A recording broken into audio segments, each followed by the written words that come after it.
I'm going to share with you viewers something that I usually don't do, and it's important to note that I know this is pretty personal, but those of you that have the tolerance and patience, I'm going to ask again that you will bear with me. I'm going to share with you something that I wrote personally. This was something that I wrote a while back.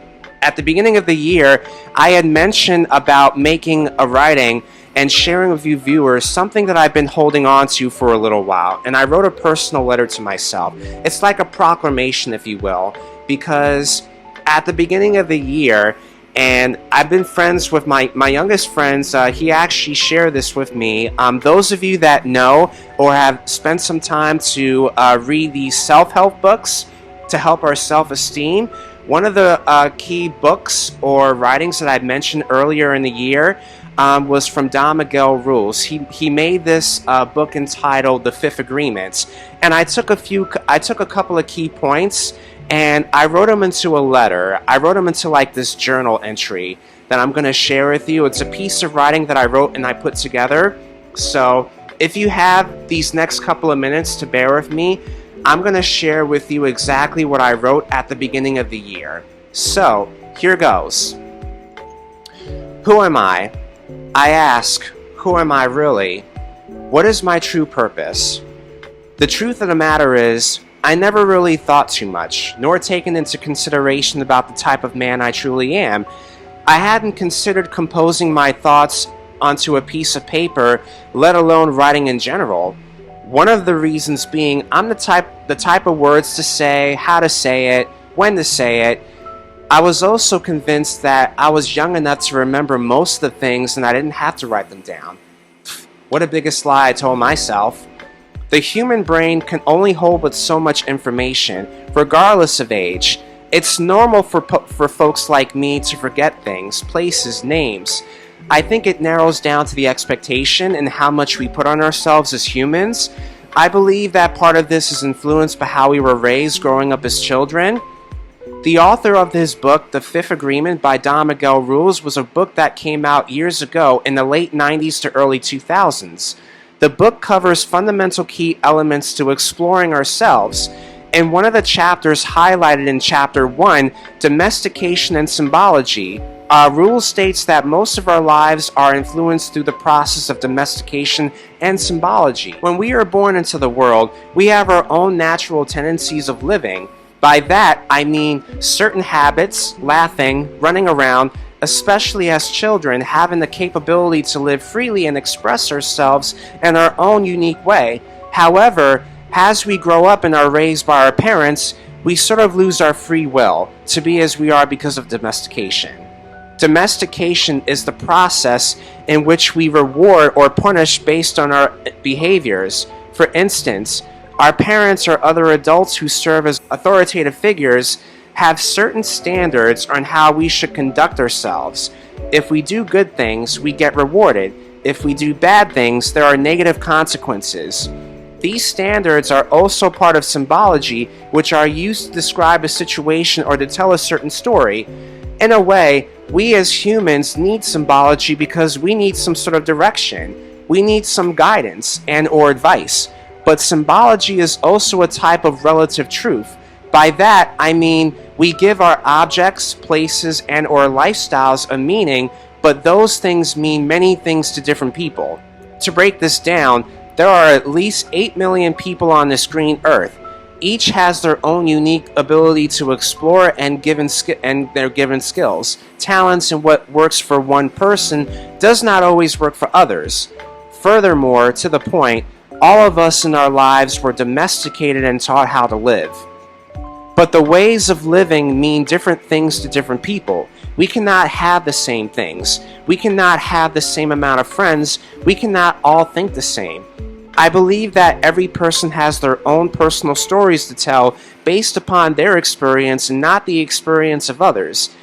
As some of you are listening and are reading this, you are dealing with a young man who had to deal with obstacles and challenges growing up. A young man that did not always have a support system. A young man who was pretty much thrown into the wolves, having to figure out a way for things to work and the way people function, But most of all, this young man had to figure out how to tell his own story in his own way without limitation or a specific time limit. Growing up in the urban area of New York City in the South Bronx, life was pretty challenging. Not many friends, not being able to go outside, basically living a sheltered lifestyle, but yet still having a roof over, food on the table, and clothes on our backs. The only thing that this little boy knew at 6 or 7 years old was flicking the channels on the remote control, staring tirelessly on the television screen, watching a wide variety of different TV shows and cartoons, even cartoons as old as in the 60s and 70s. Transitioning from a 13-story to a 6-story building, this young man had siblings, played games, ran around, acted silly, but all in the while, all he knew at the time was going to school every morning and coming home afterwards to watching television, never having a chance to see the world from the outside, out of the city, out of the state of New York, in his early childhood. It's important to note also that this little boy did not have much of a motherly figure and was primarily raised by a man in his late 40s, very assertive and did not take things lightly, all strict and all business. This young man was simply being domesticated by the adults in his life, not being able to be free and to be authentic and funny in his own unique way. Anytime the little boy made a mistake, there would be repercussions or consequences. And then this little boy would eventually grow up to live with those consequences and take them to heart. He knew nothing about violence, drugs, alcohol, law enforcement, and all these things that happen in our day-to-day life. He did knew, however, about transportation and how to get around, buses, cars, trains, airplanes, etc. This little boy always had an obsession on riding trains, the way they were designed, the hinged doors, the cars being next to each other, and how they moved, even like the smell of diesel gas, as silly as that sounds, and the tunnels. Let's just say this little boy had a weird but unique sense of smell, taste, and way of looking at things. Taking all these ideas and transferring them onto paper, which then became drawings and or artwork. This young boy had a wide variety of interests. At 13, 14 years old, the young man had moved from a big city to a small town in upstate New York and into a regular school, with normal functioning teenagers, struggling to adapt to the environment, not really getting along with most of the kids, but on the fun side, he liked drawing, particularly maps. He had made a series of drawings of your estates and composed them onto a sketchbook. As time went on, he also looked into the video media, had a chance to work the camera, go into a studio, did appearances and spoke on the recording studio, and eventually learned to get along with kids around his age. As the story keeps going, he later got more into music, particularly singing. He played some instruments, didn't really read music, but was more into the vocals, learning different ranges and figuring out what's more comfortable and easily maintainable. Went to a church, sang in the choir, volunteered, and traveled to different towns and cities. Even learned how to make friends and establishing certain relationships with people around his community.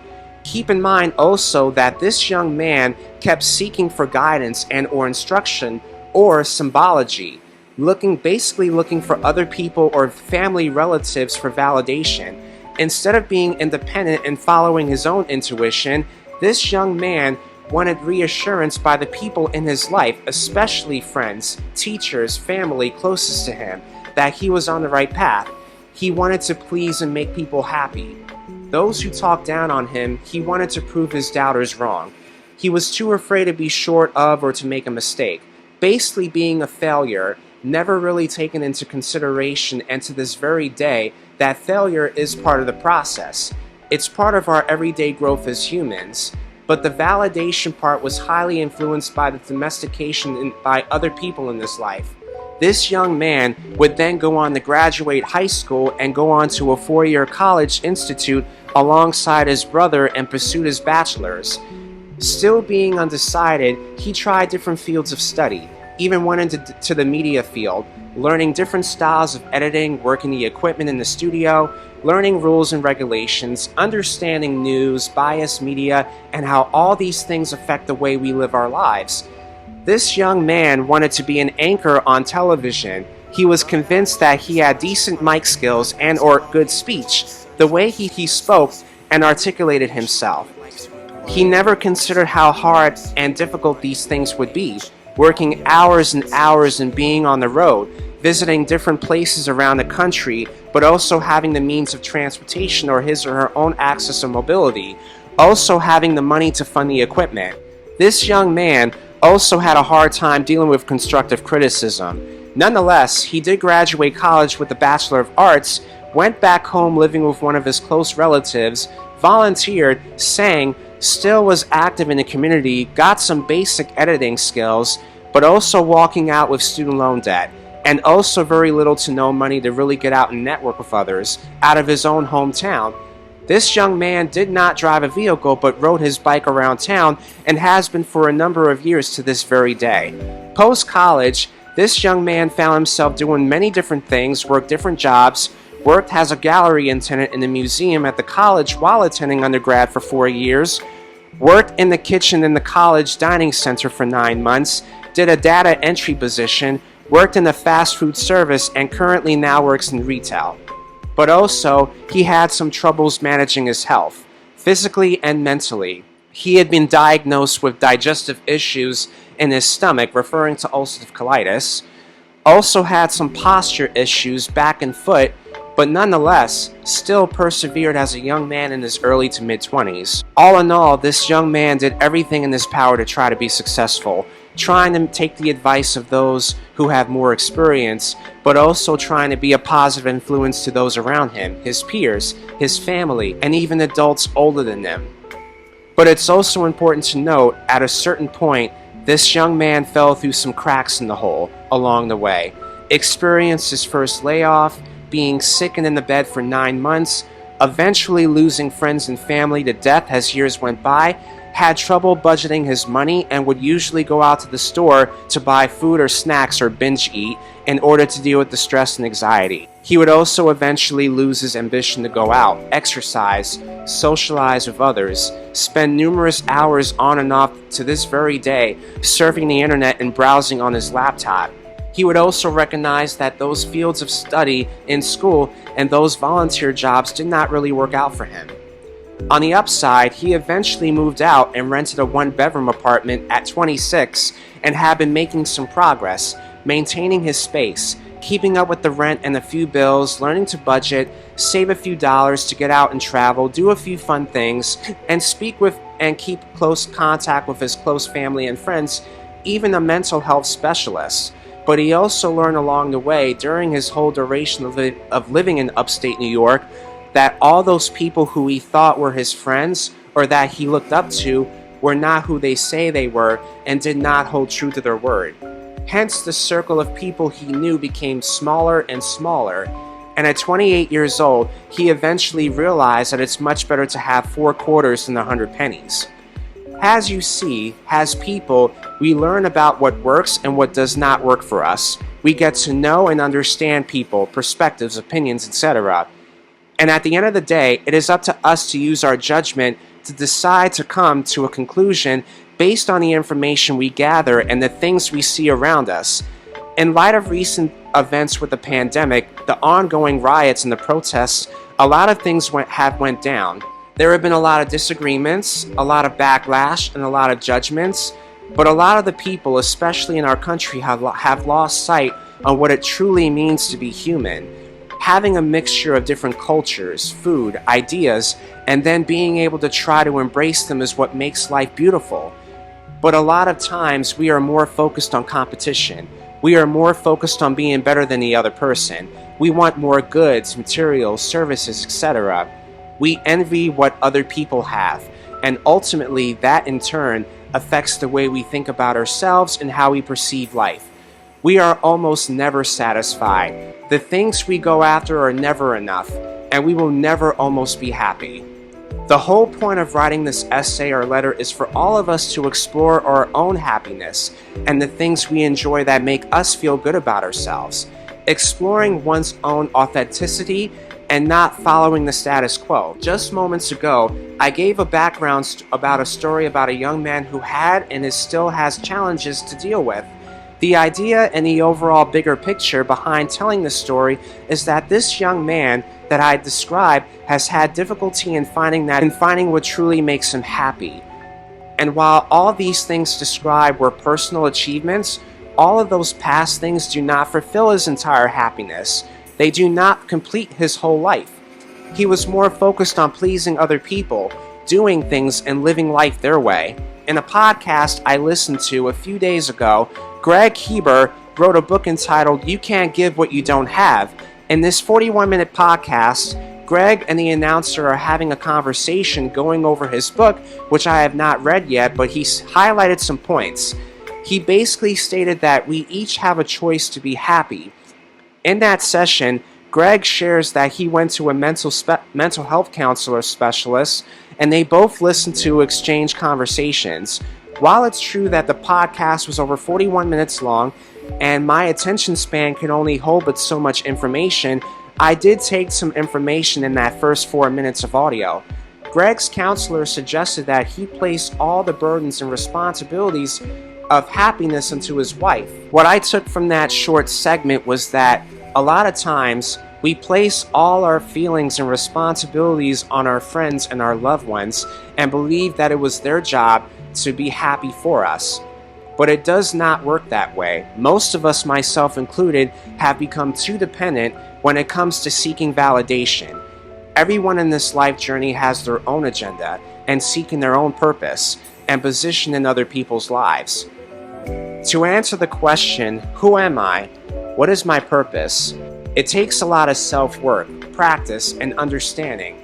As a guy like me, a 32-year-old man, I look back to try to embrace all the good things and experiences and good people I've met along the way. Also taken some life lessons. I know I still have ways to go, and some traits and habits that still need work, but I am thankful to still have a place to call home, being able to work, provide for myself, a few others, but also maintaining connections with close family and friends, and on some downtime, get out on some nice days to hike, do some fun stuff. Granted, there are some moments of insecurity. Some days I feel down, and some days there are things that I say or do that fall on deaf ears, but it's not my job or my responsibility to cater to other people that do not always appreciate the given efforts. It gets to a point in your life where you really have to do things and handle your own business on your own without the expectation that there will be people that will always be there. And it's sad to say that not many people will agree with our decisions and choices that we make. But the question again, who am I? What is my purpose? Is not a question for those people to answer, is it? In all the things that were done, activities that I participated throughout the years, I am convinced that hiking and bike rides, traveling and making video vlogs of numerous things to share on the internet are my main pastimes that I enjoy doing for fun, not for fame. Will it eventually make me some money in the future? Maybe yes, maybe no. But the main intent is to also share my given talents, but to also not to only share my given talents, but to also be a positive impact to a person that may need some inspiration or something positive that they can take with them along their day-to-day life. Also being authentic and unlearning those old habits that were taught to me in the past by certain individuals in society. Rebranding and doing things my way, but also taking some criticism and advice. And sure, it does not always make money, but if I can commit to practicing and working on my public speaking, my vlogs can eventually lead to opportunities of making some earnings. Video vlogging has to become an art, a passion, something to really enjoy, and I'm still exploring that. You ask again, who am I? What is my purpose? While I may not have all the answers, I believe that God brought me into this earth to face and endure certain challenges and overcoming them. I believe I was brought into this earth to contribute as much time and my talents as possible, whatever that may be. I believe I was put here to learn more about myself and what my strengths and weaknesses are. I believe I was put here to be able to listen and hear out other people's perspectives on life and then learning to make my own decisions. I believe I was put here not to fit in or to be accepted, but to accept myself for who I am, because these flaws and imperfections, the way I articulate and the energy I put out are what make me who I am. All in all, I believe I was put on this earth to allow myself to be authentic and whole, not filtered. I am smart, unique, flawed, quirky, some days hard-headed, and a piece of work. I am simply me, and we must figure out who we are and what our true purpose or calling is. That was a really long essay that I wrote, and I know it was very overwhelming, but I felt that I needed to share that. So let me have some time for me to take some breath. Oh God, that was so heavy. That was really heavy information, and I'm glad you guys took it through. I'm happy for myself that I was able to stick it through. But I felt that I needed to share with most of you viewers that do take the time out, and I hope that everything that was said on today, please don't take it personal, but I felt that I needed to express myself and to put this out there because there is someone out there, there's people like myself that needed to hear things like this because, truth be told, we all need some type of reinsurance. We all need some type of guidance. We all need to know that we're trying our best to live our lives and to work together as people, not going against each other or against our own practices, but finding some sort of middle ground, finding a mutual agreement, having some sort of balance. We need a balanced life. So I'm going to go ahead and conclude this video because I know this is a very long video. I do have to step out briefly, but I hope you guys enjoy this segment. Please do not take this to heart. Again, this is coming from my perspective. Please take it how you may, and I hope those of you that were able to watch were able to understand some of what I was trying to say, but this was very deep stuff for me. And, you know, I put that out there to share, not to make myself famous or to receive validation, but to make my situation known to those that need to hear it because people need to know that they're not alone. In this journey and this battle that we call life, we need to know that we're not alone. We're still trying to figure things out. Alrighty, that's where I'm going to leave the video off. I'm going to step out. I hope you guys have a good afternoon. Please take heed to what I said. Don't just take my word entirely, but try to, you know, consider the alternatives that were laid in front of you. And I hope you guys have a great afternoon all in all. I'm going to put this together, and I'll talk to you guys soon.